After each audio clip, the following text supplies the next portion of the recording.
Hi everybody, my name is Sandy Boucher and welcome back to The Learning Curve.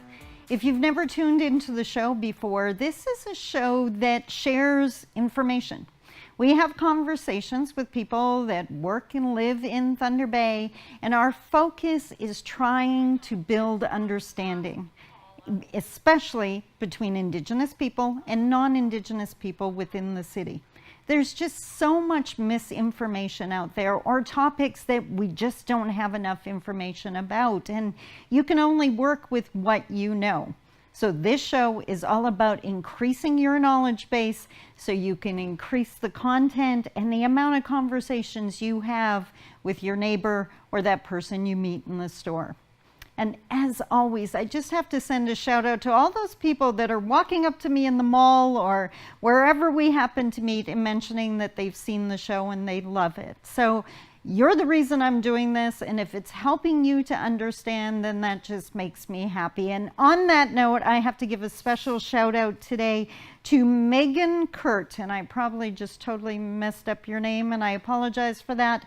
For everyone else, I was on my computer this morning working away in my office, and suddenly I received a notification from Facebook. And someone had written on my timeline, and it was Megan Kurt, and all he wrote was, "Thanks for the Learning Curve show on Shaw TV. Thanks again, Sandy." So I promised him I was going to give him a shout out, and I will happily do that. Now, today's show, as always, I have an amazing guest for you, and this show may be quite surprising for you because the information we're going to share, I know, really surprised me when I heard it. As you know, as I've mentioned on previous episodes, I talk a lot about oppression when I'm working in Indigenous communities. And as Martin Luther King used to always say, there's 3 ways that a human being naturally reacts to long-term oppression. The first one is acquiescence, that just giving up. It's never going to change. Why bother going to school? Why bother getting up to send the kids to school? Why bother getting a job?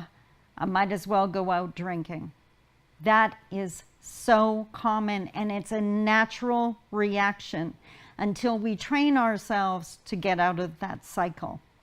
The second way is violence in all of its forms, whether it's hurting ourselves, hurting people like us, or hurting the people that we've decided are the oppressor.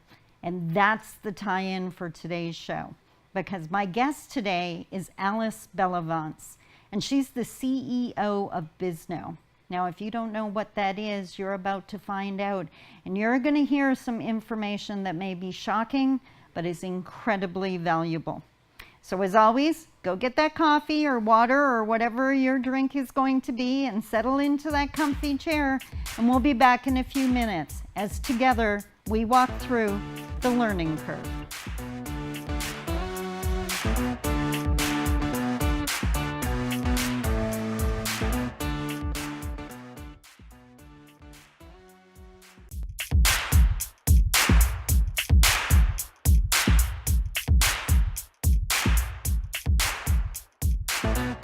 Hi everybody, and welcome back.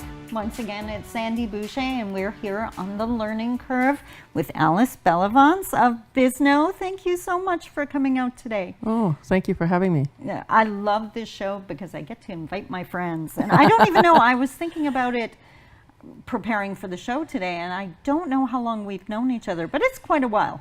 Oh yeah, at least 10 years. Right? It's one of those, I swear, the older I get, I don't want to do the math anymore. It's like, it's just been a while. Yeah, okay? yeah, let's not count. Yeah, so that's awesome. So, great.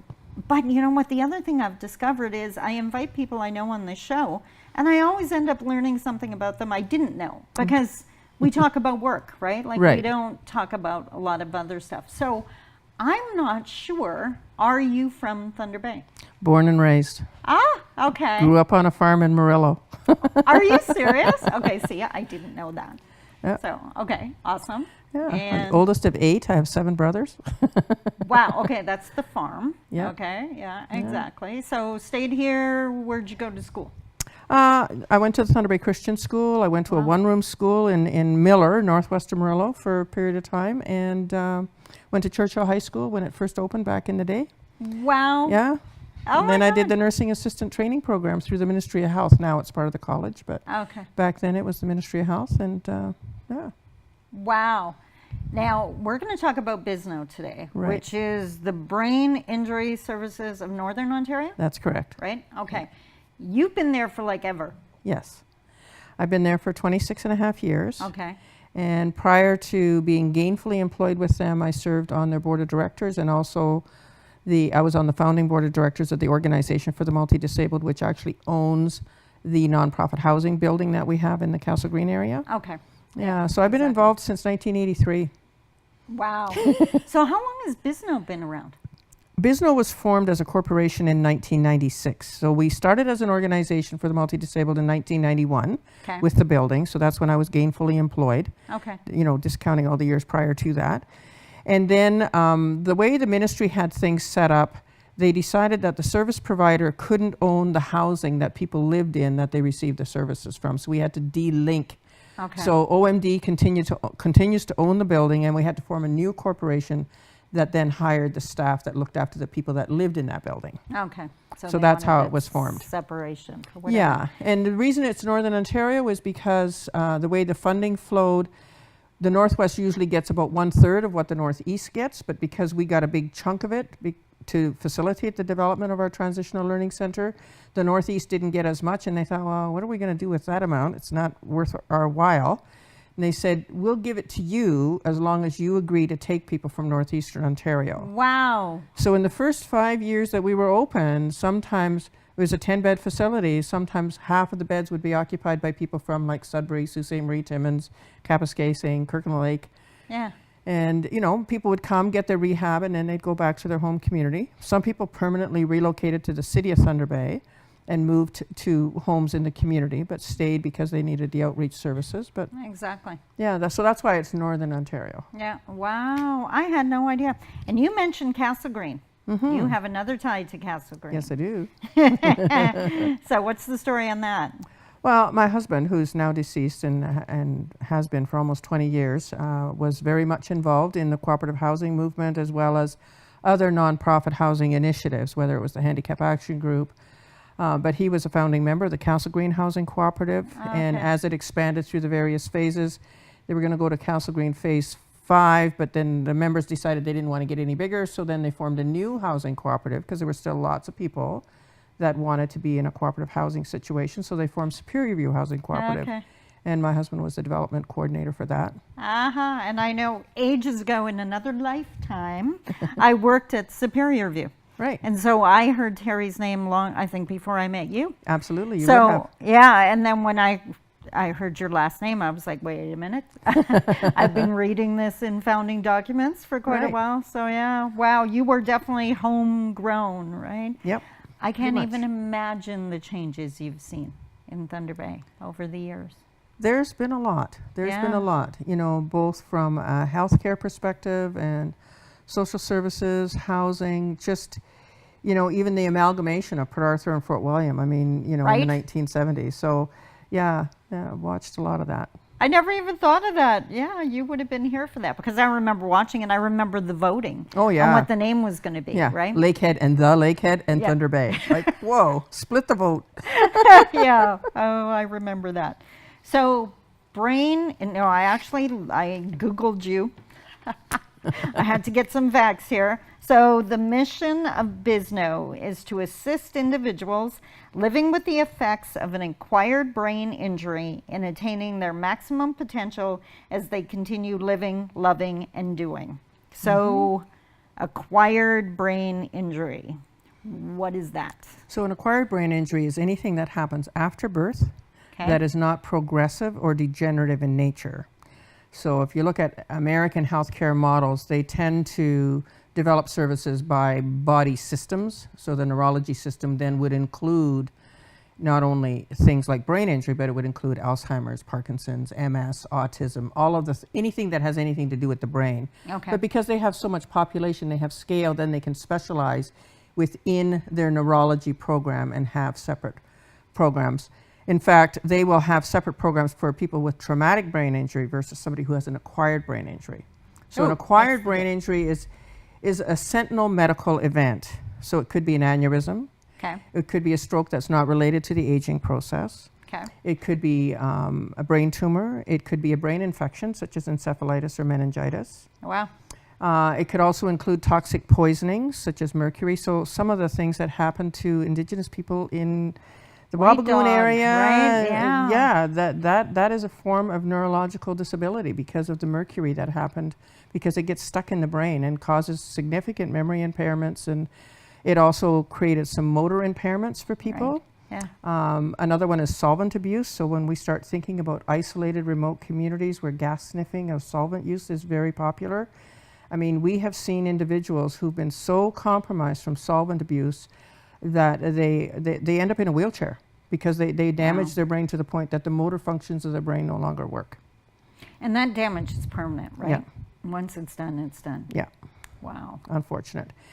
And then on the other side, in terms of traumatic, so that's anything that happens that's an external force. So motor vehicle collision, ATVs, snowmobiles, falls, interpersonal crime like assaults. And one of the big things my provincial association is involved with, and I'm on the Ontario Brain Injury Association board, is for the last 2 years we've been launching a campaign called Concussion Hits Home.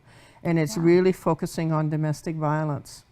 And some scary numbers related to domestic violence. I'm just going to look at this to make sure I get it right. Go for it. So this is based on an American research that was done in U.S. shelters for women escaping violence. 92% of the women reported that they were hit in the head more than once by their partner. 83% reported that they were both hit in the head as well as being severely shaken. And 8% reported being hit on the head more than 20 times in the past year. And that was based on a very specific center in the U.S. And so some of the other causes are asphyxiation. So that's, you know, if you're being strangled, or you're near drowning, or you have a cardiac arrest or a respiratory arrest and you're no longer breathing, that's asphyxiation, right? Okay. So that's lack of oxygen to the brain. And then once it's for a period of time, the brain cells start to die off, and that's how you get an anoxic brain injury due to asphyxiation. Wow. Yeah. Okay. Is your head exploded? My head just exploded. Like, oh my God. Yeah. So this has, you must have a lot of Indigenous people. It's about 1/3 of our business. And so we were involved a number of years ago with the Ontario Neurotrauma Foundation, the Health Access Centre in Kenora, the Health Access Centre here in Thunder Bay, May Cat, who is well known in the field of healthcare here. I love May. Yes. She was involved in the research project as well, where we tried to take a look at what was the transition like for Indigenous people who came to Thunder Bay because they needed the acute care at Thunder Bay Regional, go to St. Joe's for rehab, but then how did they get to go home? So we did a participatory research project around that and interviewed people, and we did a session here in Thunder Bay and we did a session in Kenora. But in preparation for that work, some of the other things that we had done was we found is that very little research is being done around the impact of brain injury in the Indigenous population, and yet, you know, knowing what we know now about colonization and the, you know, impact of intergenerational trauma and colonialism and residential schools, we know that there's all kinds of implications for why the numbers would be bigger. We just haven't studied how big is it. Wow. And so certainly they're at greater risk. And so I do know that the Calgary Health Region in Alberta has done some studies, and they say that the incidence and prevalence is 4 times greater in the Indigenous population than in mainstream.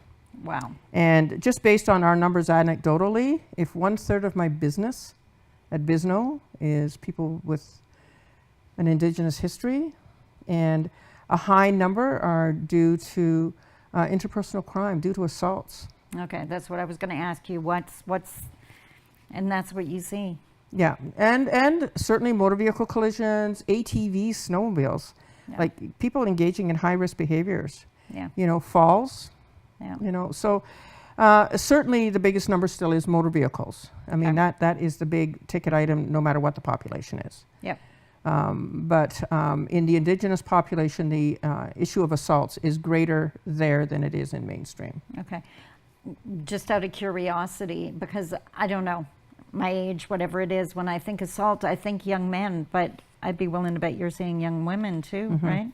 And we have had women referred to us from, Faye Peterson and Beamed Again, some of the shelters that support women escaping violence. It's a real sad. And so we're doing some work provincially around with women's shelters to help them identify because with a mild traumatic brain injury, 96% of people do make a good recovery. I mean, you take a look at concussion in hockey. I mean, look at Sidney Crosby. Yep. He was out for a long time, but with appropriate, and of course he had access to the best, right? Yeah. But I mean, if you take the time to allow your brain to heal, people do recover. Wow. It's a small percentage who will have long-term impact. We see the same with concussive injuries related to, the blast injuries that happen in warfare. All these young vets that are getting blown up with these IUDs and so on and so forth. I mean, it's very significant, and there's still a lot of research being done around concussion. And we don't know why for some people with repeated concussions where they develop that cerebral atrophy, the CTE. Yeah, we're going to have to hang on to that for a sec. All right. Sorry. This is so amazing, so much information, but we got to take a little break, and we'll be back in a few minutes to give you even more information on BISNO. Thanks.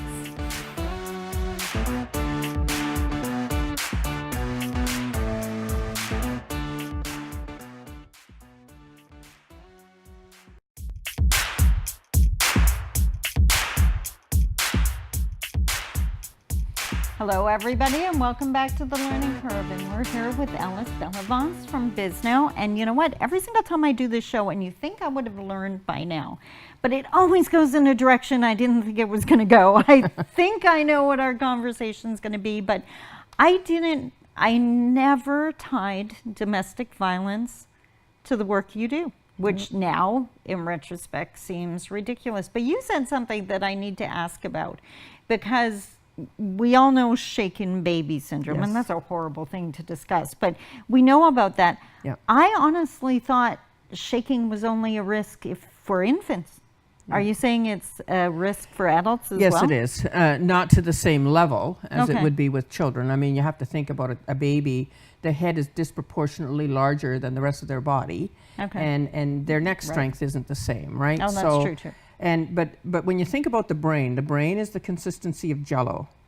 And if you've ever made a jellied salad and it's on a plate and you shake it, it changes shape. Yeah. And that's exactly what happens to the brain inside the head. It changes shape as you're being shaken or beat about. That's why they have this thing called pugilistic syndrome with boxers. You can't keep punching somebody up the side of the head and not expect that brain is sloshing around inside your cranium. It does. Wow. And it bounces off. And the outside of our skull is smooth, but the inside of our skull, particularly at the back, it's like the Rocky Mountains back there.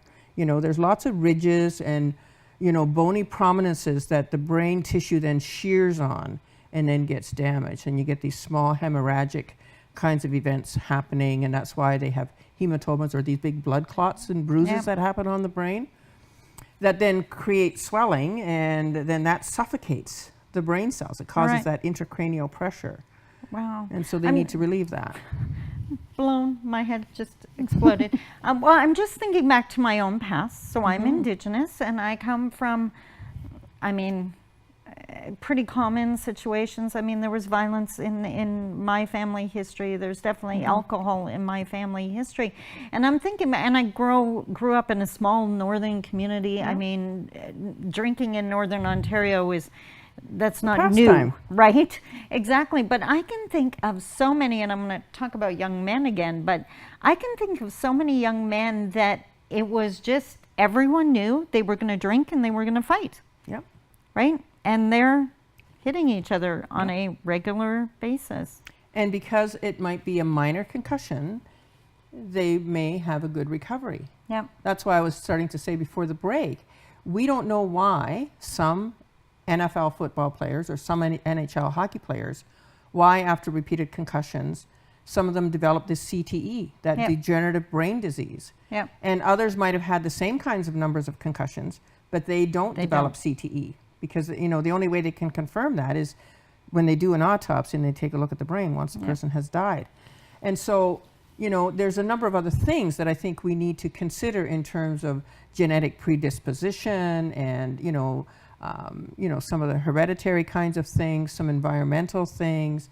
You know, do you have a history of, you know, earlier childhood kinds of concussions or falls, such as from shaken baby syndrome, or, you know, falling off the swing set, or, you know, those, like the number one cause of brain injury in children under the age of 2 is falling out of shopping carts. Are you serious? You know, I'm serious. And okay, so that's why they have seatbelts now. That's why they've got those little seat belts yeah. and baby holders and things. Because I remember when my kids were little, you know, like you turn yourself to get something out of the meat cooler. For a half second. They're, you know, yep. they're practically out of the cart, right? They want to get out and explore. And so, you know, as we learn what the causes are, we're developing things to prevent. I mean, that's the whole point. It's really about prevention. And that's why we need to do so much more around injury prevention. Because many of the people that I work with, when I take a look at the cause of their brain injury, if they hadn't been driving in those weather conditions, or if the driver that hit them wasn't drunk or impaired, that wouldn't happen. Or if that bear wasn't crossing the road, or the moose. We have a lot of wildlife collisions here in the Northwest. Like, we have a very high incidence and prevalence in Northwest Ontario. We're about 5 times higher in terms of incidence and prevalence than other parts of the province. Oh, and it's because of our geography, the climate that we have to drive in, the distances we have to drive, the conditions of the roads that we drive in, wildlife collisions. We also have higher incidence and prevalence of mental health and addiction. So if you have someone who's mentally ill and they're self-medicating with alcohol and or other drugs, and then they get behind the wheel of the car and they engage in high-risk behaviors because they think they're invincible, that's how this stuff happens. All of those things are preventable, technically. Yeah. Right? Technically, right. So let's talk about service now. So BISNO has these services, but how, like you talked earlier that people from Sudbury and Sault Ste. Marie came here. Does Sudbury and Sault Ste. Marie have their own services now? They do have now. The March of Dimes Canada does have some assisted living in Sudbury, and they do have some outreach services now. So just to put it in perspective, we haven't had somebody from Northeast Ontario come to our center now for probably close to 20 years. Like, I think the first 5 years we had a lot, and I've been at this for 26 and a half. So, but what we do have is we have like 83 people on our wait list for assisted living. Wow. Yeah. Okay. Wow. And of those 83, 4 of them are still from the Northeast. And that's because their care needs are beyond what March of Dimes Canada can deliver. And these 4 individuals are kind of doing revolving door with, they live with their family, and when their family gets burnt out, they end up in the hospital, and they go to the hospital for a while, and then the hospital needs to get them out because they're an alternate level of care, and they'll move them into the community, and they'll pile in a lot of supports and services to help that person stabilize. And then as they stabilize, they start pulling the services away, and then the family then ends up with the burden of caregiving until the wheels fall off that bus, and then back to the hospital. Or maybe they do something stupid and get involved in the criminal justice system, and so then they might go into the corrections facility for a period of time, and then they come out. So they do this cycling through the system. So that's what's happening with the 83 people now? They're just basically... No, of the 83 people, just over half are living at home with family, and of those, I think there's about 12 or 13 where it's just the one parent, one caregiver left, so if something happens to them, they're going to end up in hospital. Yeah. The other, about 1/3 are people that are currently living in the community, and they might even be on our caseload through our outreach program, and they're getting by with the support from us through outreach, through home and community care. Maybe they're getting some attendant care services through Haggie, or they might be getting some mental health services through Alpha Court or CMHA. But it's a very fragile house of cards. Right. You pull that one card out, the whole thing could collapse. So we have a large number, about 1/3, like I said, of the 83 that are like that. We have the 4 people in the Northeast that do this revolving door, and we have a similar number here that sort of do this circuitous kind of thing. And then we also have people who are actually in hospital, ALC, waiting for a space, or people who are inappropriately placed in long-term care. So we'll have like a 26-year-old who's in a long-term care facility in Sioux Lookout, or in a long-term care facility here in Thunder Bay, or, you know, we have a couple people in Rainy River in long-term care, you know, things like that. So people that are in their 20s, 30s, 40s, living in a place with 80 and 90-year-olds. Yeah. So these people that end up in the housing units, is that, are they there healing, or is this where they're spending the rest of their days? This is lifelong living. So we have 12 spaces on the old 6 South at McKellar Hospital, the old McKellar Hospital, okay. Which interestingly enough, when that hospital was originally built, 6 South was originally the neurosurgical unit. Oh, wow. So isn't that what goes around comes around? Yeah, now people exactly. are living there. So we have 12 spaces there. We have 5 spaces at Andrus Court. And then we have our 9 spaces in Castle Green, which is supposed to be rehab. But 8 of the 9 beds are occupied by people who we haven't been able to transition to something else. In Wow. fact, 7 of those 9 people have been there since 2002.